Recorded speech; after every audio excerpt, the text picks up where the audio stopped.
السلام علیکم ورحمۃ اللہ وبرکاتہ۔ الحمد للہ رب العالمین، وصلی اللہ وسلم وبارک علی نبینا محمد وعلی آلہ وصحبہ اجمعین۔ اما بعد فنحمد اللہ الذی لا الہ الا هو على ما من به علينا من النعم الكثيرة الظاهرة والباطنة بتوفیق اللہ عز وجل۔ ہم ہر اتوار بعد از نماز مغرب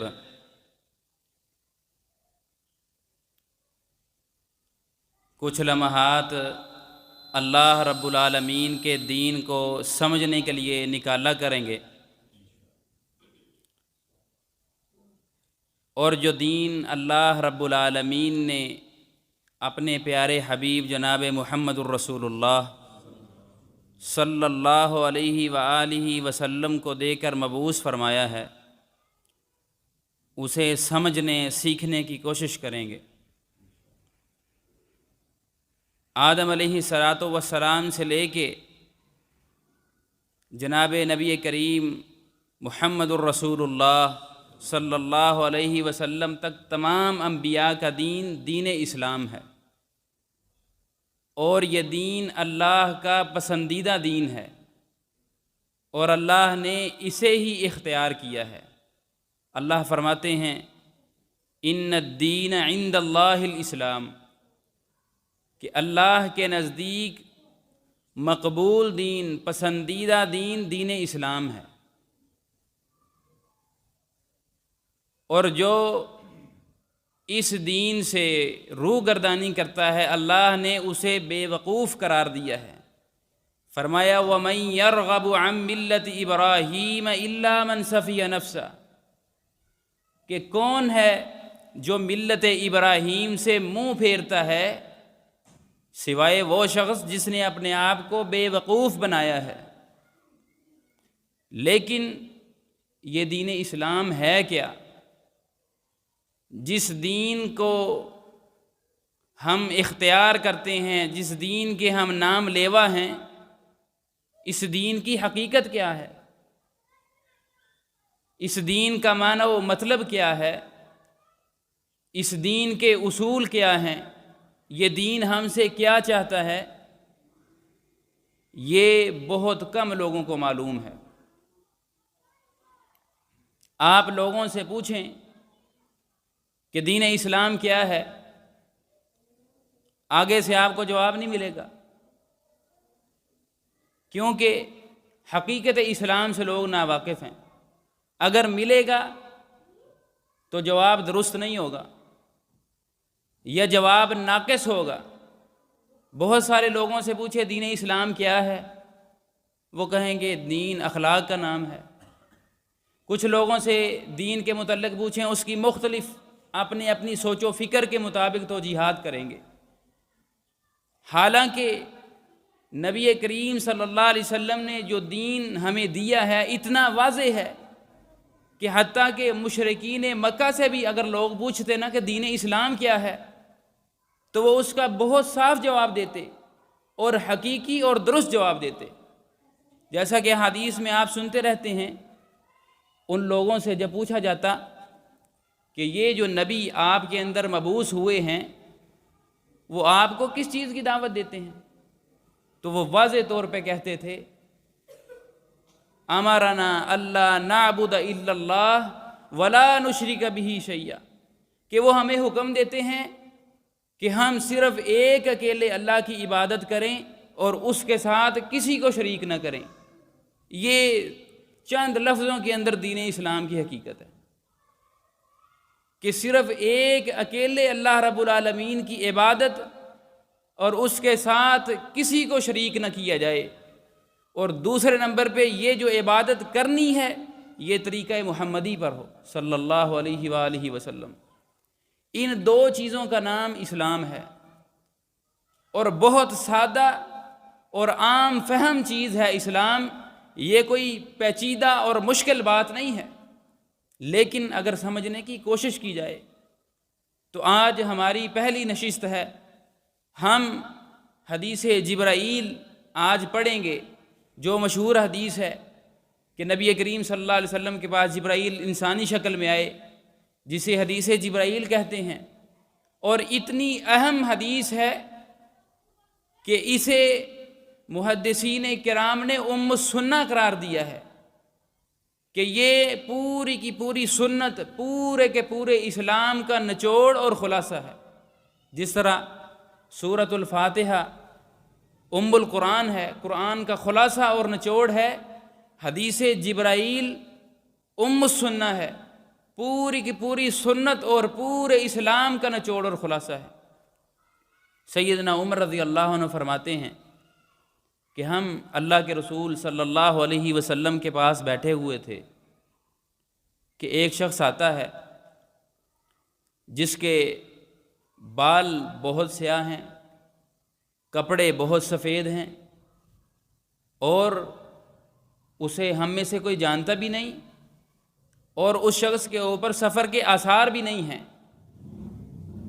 تو نبی کریم صلی اللہ علیہ وسلم سے وہ شخص سوال پوچھتا ہے، اخبرنی عن الاسلام، مجھے اسلام کے متعلق بتلائیے۔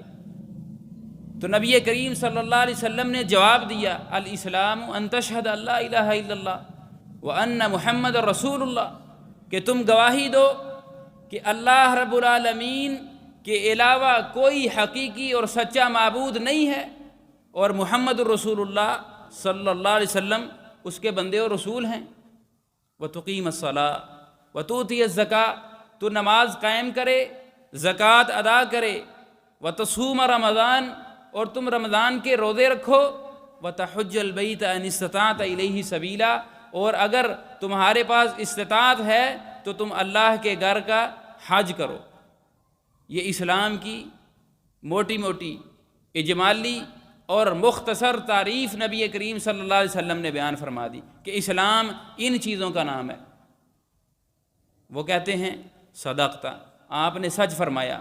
صحابہ کہتے ہیں ہم نے تعجب کیا کہ سوال بھی پوچھتے ہیں اور پھر بعد میں کہا صدقت، آپ نے سچ فرمایا۔ پھر دوسرا سوال کیا، اخبرنی عن الایمان، کہ مجھے ایمان کے متعلق بتلائیے، ایمان کیا ہے؟ تو نبی کریم صلی اللہ علیہ وسلم نے ایمان بتلا دیا، ان تؤمن باللہ وملائکتہ وکتبہ ورسلہ والیوم الآخر والقدر خیرہ وشرہ، کہ تم اللہ پر ایمان لاؤ، اللہ کے فرشتوں پر ایمان لاؤ، اللہ کے رسولوں پر ایمان لاؤ، اللہ کی نازل کردہ کتابوں پر ایمان لاؤ، یوم آخرت پر ایمان لاؤ، اور اچھی اور بری تقدیر پر ایمان لاؤ۔ یہ ایمان بتلا دیا۔ وہ کہتے ہیں صدقت، آپ نے سچ فرمایا ہے۔ پھر تیسرا سوال کر دیا، اخبرنی عن الاحسان، مجھے احسان کے متعلق بتلائیں۔ نبی صلی اللہ علیہ وسلم نے فرمایا، ان تعبد اللہ کأنک تراہ فإن لم تکن تراہ فإنہ یراک، کہ تم اللہ کی ایسے عبادت کرو کہ تم اللہ کو دیکھ رہے ہو۔ اگر یہ کیفیت نہیں بنتی، فإن لم تکن تراہ فإنہ یراک، اگر تم نہیں نہ دیکھ رہے تو وہ تمہیں دیکھ رہا ہے، یہ احسان ہے، یعنی یہ زہد، خشیت الہی، تقوی۔ پھر انہوں نے پوچھا قیامت کے متعلق کب قائم ہوگی؟ نبی صلی اللہ علیہ وسلم نے فرمایا، مل مسئول عنہا بعالم من السائل، سائل سے زیادہ مسئول کو بھی علم نہیں ہے، یہ تو اللہ کے پاس علم ہے نا۔ پھر وہ کہتے ہیں مجھے اس کی نشانیوں کے بارے میں بتلا دیں۔ تو نبی صلی اللہ علیہ وسلم نے اس کی چند نشانیاں بتلائیں اور پھر وہ چلے گئے۔ کچھ دیر گزری، نبی صلی اللہ علیہ وسلم نے پوچھا کہ آپ جانتے ہیں یہ کون تھا؟ صحابہ کہتے ہیں اللہ و رسولہ عالم، اللہ اور اس کے رسول ہی زیادہ بہتر جانتے ہیں کون ہے۔ نبی صلی اللہ علیہ وسلم نے فرمایا، فَإِنَّهُ جِبْرِيلُ أَتَاكُمْ لِيُعَلِّمَكُمْ دِينَكُمْ، یہ جبرائیل علیہ السلام تھے، تمہیں تمہارا دین سکھلانے آئے تھے۔ یہ حدیث ہے، اسے کہتے ہیں حدیث جبرائیل، اور اسے ام السنہ بھی کہتے ہیں۔ جس طرح سورۃ الفاتحہ کو ام القرآن کہتے ہیں، اس حدیث کو ام السنہ کہتے ہیں، کیونکہ اس کے اندر پورے کا پورا اسلام جمع کر دیا گیا ہے۔ اس کا خلاصہ کر دیا گیا ہے۔ تو اسی حدیث کے اوپر علماء نے عقیدے کی کتابیں مرتب کی ہیں اسی ترتیب کے ساتھ، ایمانیات، عبادات، تقوی و طہارت، خشیت الہی، یہ باتیں۔ تو اس حدیث کے اوپر تھوڑی سی گفتگو کر کے بات ختم کرتے ہیں، انشاءاللہ پھر اس کی تفصیل اور ایک ایک جز پر انشاءاللہ ہر درس کے اندر بات کی جائے گی۔ سب سے پہلے اسلام اور ایمان الگ الگ سوال ہوا ہے، تو بات سمجھنے کی یہ ہے کہ جب اسلام اور ایمان کا لفظ اکیلا آ جائے، کسی جگہ پہ ایمان کا لفظ آ جائے تو اس سے مراد ایمان اور اسلام دونوں ہوتے ہیں۔ اگر اسلام کا لفظ کسی جگہ پہ اکیلا آ جائے تو اس سے مراد ایمان اور اسلام دونوں ہوتے ہیں، یعنی یا ایھا الذین آمنوا، اے ایمان والو، ایمان والے اور مسلمان ایک ہی بات ہے، ایمان اور اسلام ایک ہی بات ہے۔ لیکن جب دونوں اکٹھے آ جائیں پھر ان کا معنی الگ الگ ہو جاتا ہے، جس طرح اس حدیث میں آئے ہیں۔ پہلے اسلام کے متعلق پوچھا تو آپ نے عبادات بتلا دی، پھر ایمان کے متعلق پوچھا، عقائد اور ایمانیات کی باتیں بتلا دی۔ تو جب یہ اکٹھے آ جائیں ان کے دو معنی ہوتے ہیں، ایمان سے مراد عقیدہ ہوتا ہے خصوصی طور پہ، ویسے اعمال بھی ایمان میں شامل ہیں جو پہلے اسلام میں ذکر ہوئے ہیں، لیکن الگ الگ آ جائیں، ایمان سے مراد عقیدہ ہوتا ہے اور اسلام سے مراد عملی احکام ہوتے ہیں، عبادات ہوتی ہیں۔ اور تیسرے نمبر پہ سوال کیا احسان کا، احسان کیا ہے؟ یہ زہد و تقوی، خشیت، اللہ سے ڈرنے والے معاملات، اللہ رب العالمین کی خشیت سامنے رکھ کے زندگی گزارنے والے معاملات ہیں۔ تو یہ حدیث اس میں پورے کا پورا اسلام بیان کر دیا۔ اگر کوئی بندہ کسی کو اسلام کی دعوت دینا چاہتا ہے تو اس کے سامنے یہ حدیث مثال موجود ہے، اسے ادھر ادھر کی کہنے کی کوئی ضرورت نہیں ہے کہ اسلام یہ ہے، اسلام وہ ہے۔ سیدھی سی باتیں بیان ہوئی ہیں کہ اللہ کی عبادت ہے، اس کی بندگی ہے، اس کی توحید ہے اور طریقہ محمدی ہے صلی اللہ علیہ وسلم۔ یہ اس بات کا خلاصہ اور نچوڑ ہے۔ اب دیکھیے کہ نبی کریم صلی اللہ علیہ وسلم سے سوال کیا ایمان بتلائیے، وہ بھی اللہ کے رسول جواب دے رہے ہیں۔ عقائد کی باتیں، اللہ پہ ایمان، فرشتوں پہ ایمان، کتابوں پہ ایمان، یہ سب باتیں عقائد کی ہیں، اللہ کے رسول جواب دے رہے ہیں۔ اسلام کے متعلق پوچھا، نماز، روزہ، حج، زکوٰۃ، ان معاملات کے متعلق تو جواب اللہ کے رسول نے دیا۔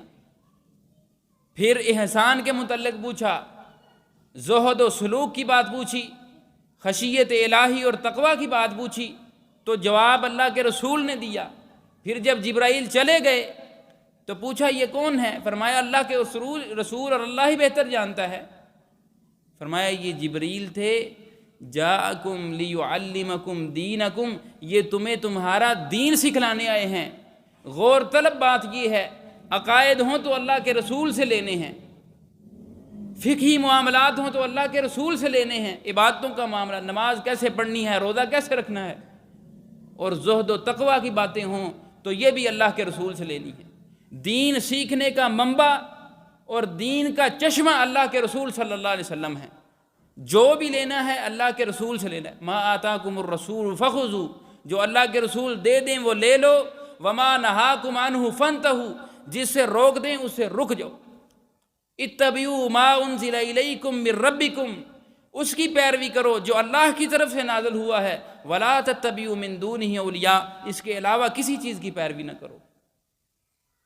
یہ دین ہے، دین اسلام، اور یہی تمام انبیاء کا دین ہے، اسی کی دعوت وہ لے کے آئے۔ اللہ رب العالمین فرماتے ہیں وما ارسلنا من رسول الا نوحی الیہ انہ لا الہ الا انا فاعبدون، کہ ہم نے تمام انبیاء کی طرف یہ وحی کی ہے کہ اللہ کے علاوہ کوئی حقیقی معبود نہیں ہے، فاعبدون، پس میری ہی عبادت کرو۔ وَلَقَدْ بَعَثْنَا فِي كُلِّ أُمَّةٍ رَسُولًا أَنِ اعْبُدُوا اللَّهَ وَاجْتَنِبُوا الطَّاغُوتَ، ہر امت میں رسول بھیجے کس لیے؟ ان اعبدوا اللہ، کہ اللہ کی عبادت کرو، واجتنبوا الطاغوت، اور طاغوت سے بچ جاؤ، غیر اللہ کی عبادت سے بچ جاؤ، شیطان کی عبادت سے بچ جاؤ۔ یہ تمام انبیاء کی دعوت ہے۔ اب اس حدیث کی شرح کے اندر انشاءاللہ ہم سلسلہ وار گفتگو کریں گے، ایمان سے ابتدا کریں گے کہ ایمان باللہ کیا ہے، اللہ پر ایمان کا کیا مطلب ہے، اور اللہ کے ایمان کے تقاضے کیا ہیں، اور کون سی چیزیں ہیں جنہیں اختیار کرنے سے بندہ اللہ رب العالمین سے کفر کر بیٹھتا ہے۔ تو اس سے ہم ابتدا کریں گے اور اسی حدیث کو بنیاد بناتے ہوئے دین اسلام کو سمجھنے کی کوشش کریں گے۔